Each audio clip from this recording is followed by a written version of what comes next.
Picture this. You're sitting at a beautiful Thanksgiving table surrounded by delicious food and warm conversations, but suddenly someone says, "I'm stuffed to the gills." And you're thinking, wait, what do fish have to do with turkey? Hey there, English learners.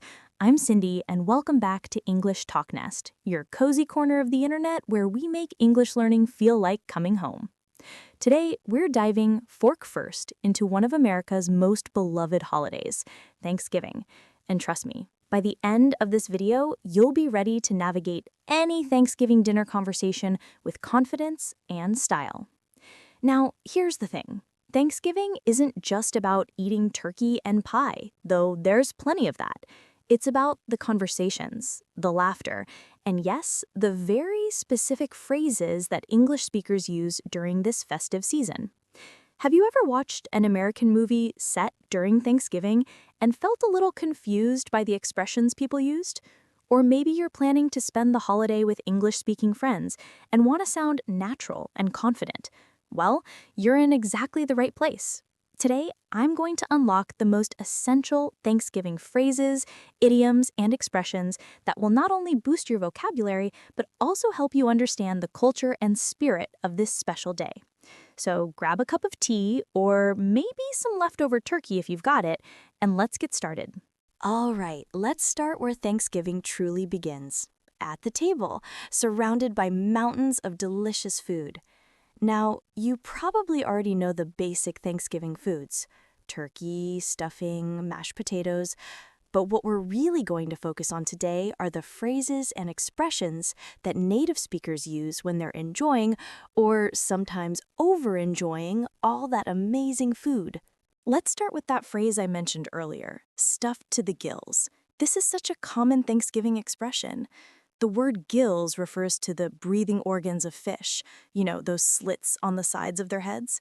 So when someone says they're stuffed to the gills, they're saying they've eaten so much food that they're completely full, almost uncomfortably so. For example, "I can't eat another bite. I'm absolutely stuffed to the gills." Here's a little cultural note. Americans often joke about eating too much on Thanksgiving. It's almost expected that you'll overeat. That's why you'll hear so many phrases about being full. It's all part of the holiday tradition. Now, after eating all that turkey and stuffing, someone will inevitably ask, "Do you have room for dessert?" Or, "Is there any room for pie?" This phrase uses the word room in a creative way. We're not talking about a bedroom or a living room. We're talking about space in your stomach. You might respond with, "I'm so full, but I'll always make room for pumpkin pie." This means you'll eat dessert even though you're already full, because let's be honest, who can resist dessert? Another variation you might hear is, "I need to save room for dessert," which means you're deliberately not eating too much of the main course because you want to have space in your stomach for something sweet later. When the food is really good, and at Thanksgiving it usually is, you might hear someone say, "I'm going for seconds," or even, "I'm going for thirds." This means they're getting a second or third serving of food. Seconds is the most common version. You can use this as a noun, "Would anyone like seconds?" Or as a verb, "I'm definitely getting seconds of that stuffing." Pro tip, if you're at someone's home for Thanksgiving, it's actually considered a compliment to the host if you go for seconds.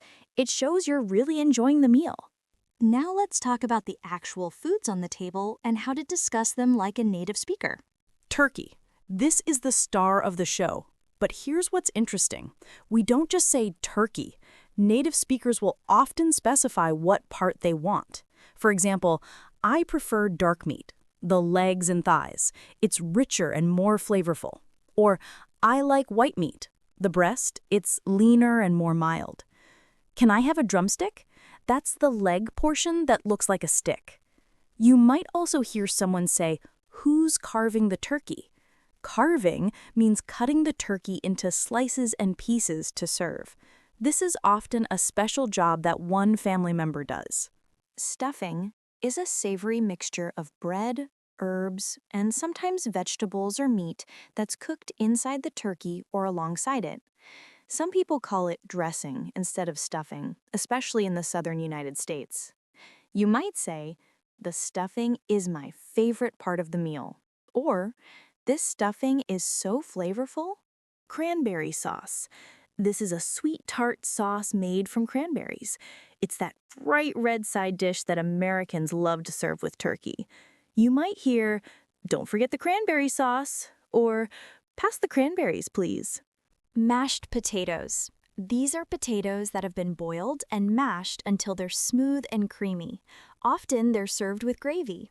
You'll hear, these mashed potatoes are so creamy and buttery. Now, let's level up your vocabulary with some adjectives that will help you describe Thanksgiving food like a real foodie. Savory. This means flavorful in a salty or spicy way, not sweet. Most Thanksgiving dishes are savory until you get to dessert. The turkey is so savory and delicious. Succulent. This is a beautiful word that means juicy and tender. The turkey this year is incredibly succulent. Creamy. Smooth and rich, like the texture of cream. The mashed potatoes are perfectly creamy. Tangy. Having a sharp, slightly sour taste. Perfect for describing cranberry sauce. I love how tangy the cranberry sauce is. It balances the richness of the turkey. Rich. Full of flavor, often with lots of butter, cream, or fat. The gravy is so rich and flavorful. Hearty, substantial and satisfying. This is such a hearty meal, I won't be hungry for hours. Okay, so you're sitting at the table and you need the salt, or you want more stuffing. How do you ask politely? Here are some essential phrases. Could you pass the, please? This is the most common and polite way to ask. Would you mind passing the gravy? Another polite option. Can I trouble you for the rolls? A very polite, slightly formal way to ask. If someone asks you to pass something, you simply say, here you go, or of course, or even just sure. Now, what if you're the host, or you're sitting next to someone and want to offer them food? Here are some polite phrases. Offering. May I get you some more turkey? Would you like another helping of stuffing? Can I serve you some mashed potatoes? There's plenty more. Please help yourself. That last phrase is important. Help yourself means take as much as you want without asking. It's a casual, friendly invitation. Accepting. Yes, please. Just a small serving. That would be wonderful. Thank you. I love some, but just a little bit. If you insist. This is a playful way to accept when someone is encouraging you to eat more. Declining politely. I'm quite full, thank you. It's delicious, but I couldn't eat another bite. I'm saving room for dessert. Maybe later, thank you. Americans love to compliment the cook, especially on Thanksgiving. Here's some ways to do that. This turkey is absolutely incredible. Everything is so delicious. You've really outdone yourself this year. This means you've done even better than usual. This is the best stuffing I've ever had. Compliments to the chef, a classic, slightly playful phrase. And if you cook something and someone compliments you, just say, thank you, I'm so glad you like it. Or, that's so kind of you to say. Now, Thanksgiving isn't just about the food, though let's be honest, the food is amazing. The real heart of Thanksgiving is right there in the name. Giving thanks. It's a time to express gratitude for the blessings in our life. Let's talk about how to express gratitude, thankfulness, and appreciation like a native English speaker. First, let's clarify these three words because English learners often wonder if they're the same. Gratitude, this is a noun, a feeling of being thankful. It's slightly formal and heartfelt. I want to express my gratitude for your friendship. Thankfulness, also a noun, very similar to gratitude, but perhaps a bit warmer and more personal. I'm filled with thankfulness today. Appreciation? This is about recognizing the value of something or someone. I have such deep appreciation for my family. In everyday conversation, though, most Americans will simply say, I'm thankful for, or I'm grateful for. Many American families have a Thanksgiving tradition where everyone around the table shares what they're grateful for before the meal begins. This is such a beautiful tradition, and it's a perfect time to practice expressing gratitude in English. Here are some sentence starters you can use. I'm grateful for my health and the health of my loved ones. I'm grateful for this wonderful meal and the hands that prepared it. I'm grateful for the opportunity to be here with all of you. I'm thankful for my family and the love we share. I'm thankful for my job and the security it provides. I'm thankful for the roof over my head and the food on this table. I feel blessed to have such supportive friends. I feel blessed to have experienced so many adventures this year.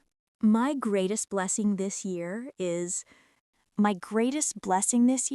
my new granddaughter. My greatest blessing this year is recovering from my illness.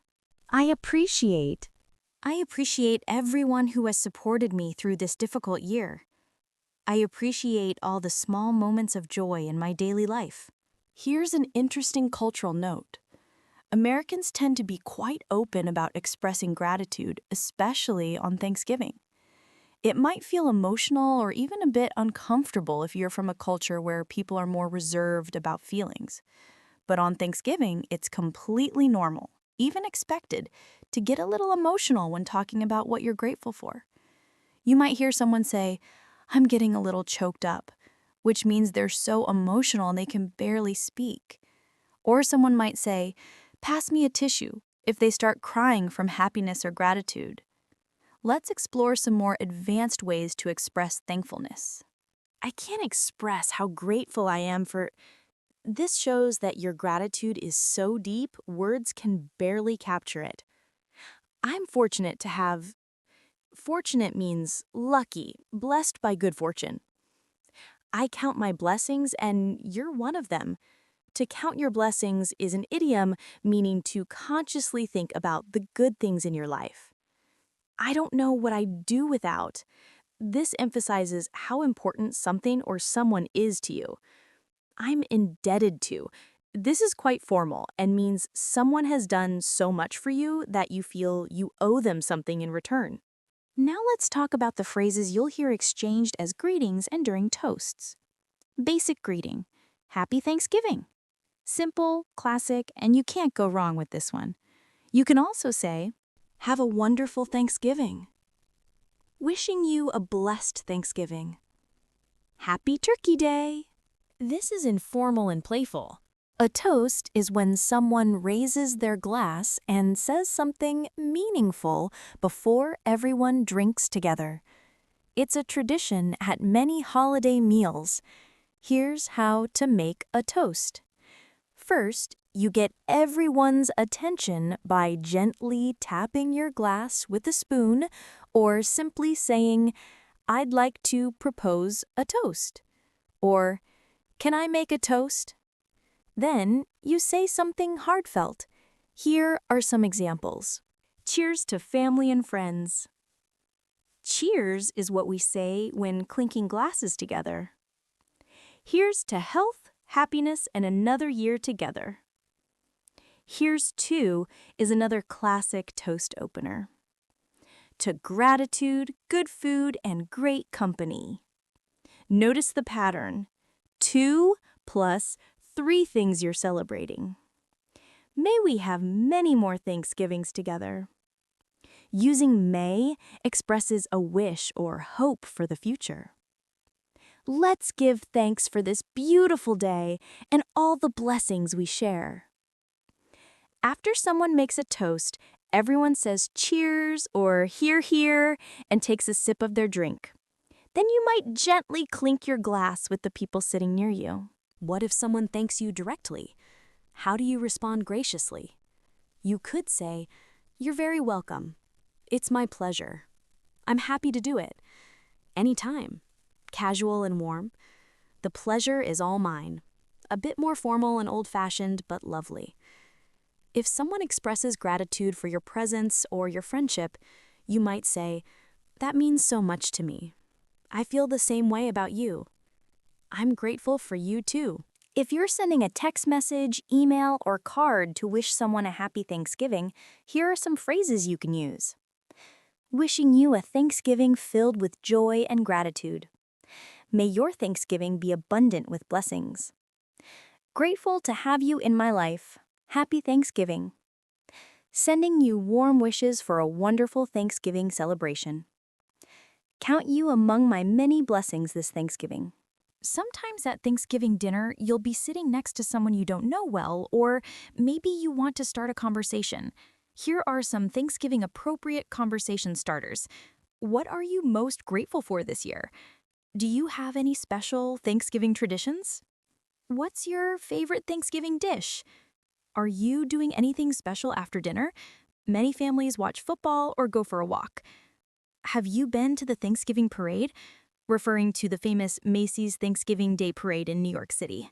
Wow, we've covered so much ground today, or should I say, so much turkey. Now, here's my challenge for you. Don't just watch this video and forget about it. Actually, practice these phrases. Here's what I want you to do. In the comments below, write one thing you're grateful for this year using the sentence starters we learned. For example, I'm grateful for finding English Talknest, or my greatest blessing this year is learning English. By writing it down, you're actively practicing the language, and you're also sharing something beautiful with our community. Plus, I read every single comment, and I'd love to know what you're thankful for. Before we wrap up, let me leave you with a few bonus cultural tips for Thanksgiving. Tip number 1. If you're invited to a Thanksgiving dinner, it's polite to offer to bring something, maybe a side dish or dessert. You can say, "What can I bring?" or "I'd love to contribute something to the meal." Tip number 2. Thanksgiving dinner is usually in the late afternoon or early evening, not at typical lunch or dinner times. It often starts around 2 to 4 p.m. Tip number 3. After dinner, many families have traditions like watching football, going for a walk to work off the meal, or even starting their Christmas decorating. Tip number 4. The day after Thanksgiving is called Black Friday, the biggest shopping day of the year in America. But that's a topic for another video. Remember, learning a language isn't just about grammar and vocabulary. It's about understanding the culture, the traditions, and the heart behind the words. Thanksgiving is all about gratitude, togetherness, and celebration, and now you have the language tools to fully participate in that beautiful tradition. Whether you're spending Thanksgiving with English-speaking friends, watching American movies, or just want to understand the language better, I hope this video has given you confidence and knowledge. If you enjoyed this video, please give it a thumbs up. It really helps our channel grow and reach more English learners like you. And if you're not already subscribed to English Talknest, hit that subscribe button and ring the bell so you never miss our lessons. I'll be back next week with more English learning content. But until then, keep practicing, keep learning, and most importantly, keep finding things to be grateful for. From my table to yours, happy Thanksgiving, everyone. Or, as we say when raising a glass, here's to you, here's to learning, and here's to many more English adventures together. I'm Cindy from English Talknest, and I'm so grateful you spent your time with me today. See you in the next video. Cheers!